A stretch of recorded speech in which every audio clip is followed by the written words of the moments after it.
With border conflicts and US tariffs high on the agenda, a former Secretary General of ASEAN expects the summit to help ease tensions, even as leaders tackle contentious global issues. Aslam Shah reports. All eyes on Kuala Lumpur as Malaysia hosts the ASEAN Leaders Summit aimed at deepening trade, accelerating clean energy links, and lowering security risks across Southeast Asia. Which leaders will be at the table and whose seats are still empty? Well, Malaysia's foreign minister says all ASEAN leaders have confirmed their attendance. And from beyond the region, United States President Donald Trump is expected to arrive in Kuala Lumpur fresh from the ceasefire deals in the Middle East. And leaders from China, India and around the globe are also expected. So the table will be full and the world will be watching. Nice to meet you. Hello.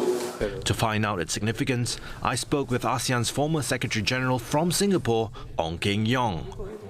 No notes needed. Ambassador Ong's decades in diplomacy give him real authority. So why does this summit matter, at home and worldwide?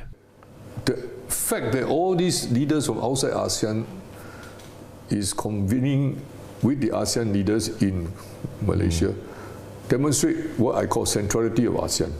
That means all of them feel that there is something they can get out of this meeting with the ASEAN leaders in Malaysia, so they all come. We are not there to impose a peace, and if you violate it, I will do something in response. What we are saying is that it's better to be peaceful than to go to big armed conflict. And then now you have the chance to sit down and talk in the spirit of what we do in ASEAN Summit, give and take. Peace and security remain top priorities.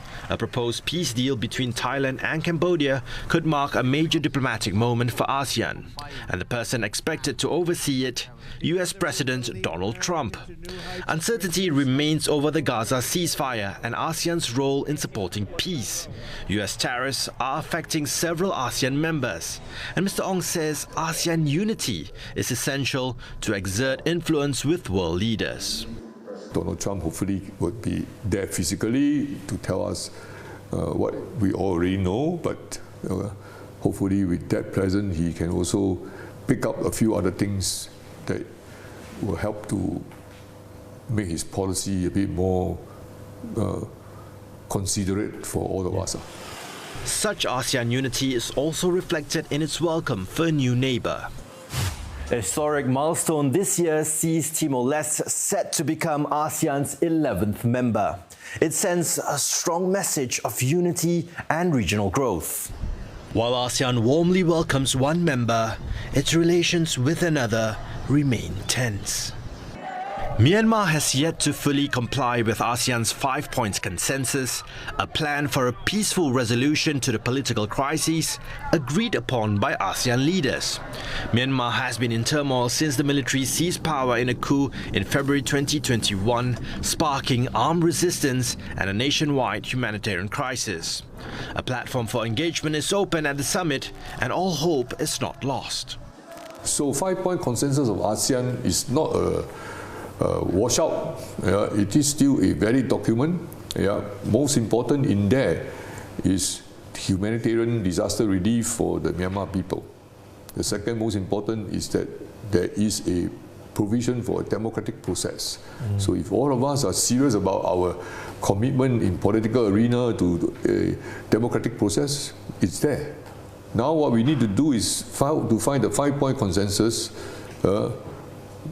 be shared by all the ASEAN allies, dialogue partners, which are on the border of Myanmar. The theme this year is inclusivity and sustainability, and leaders will discuss regional trade, digital growth, and how ASEAN can stay united in a world facing new challenges. Energy is also front and center.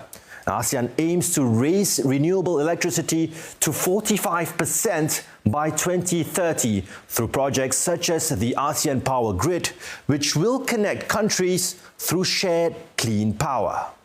With economic challenges, tensions between global powers, climate change and uncertainty, ASEAN's values can turn the tide of difficulty into opportunity.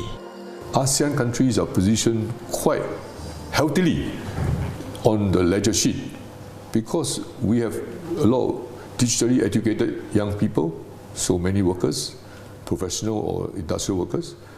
We have our economy all growing, so there's a need for a lot of this kind of equipment and business. More importantly, our economy is sustained by sure external trade, but domestically we have a lot of young people. So expect a big table reality check because the room will be full. The test is whether it's decisive. After the handshakes, ASEAN's story is written in procurement orders, project starts, and incident-free months along tense borders. If leaders set clear milestones and keep them, this week in Kuala Lumpur will travel home as progress, not just pictures.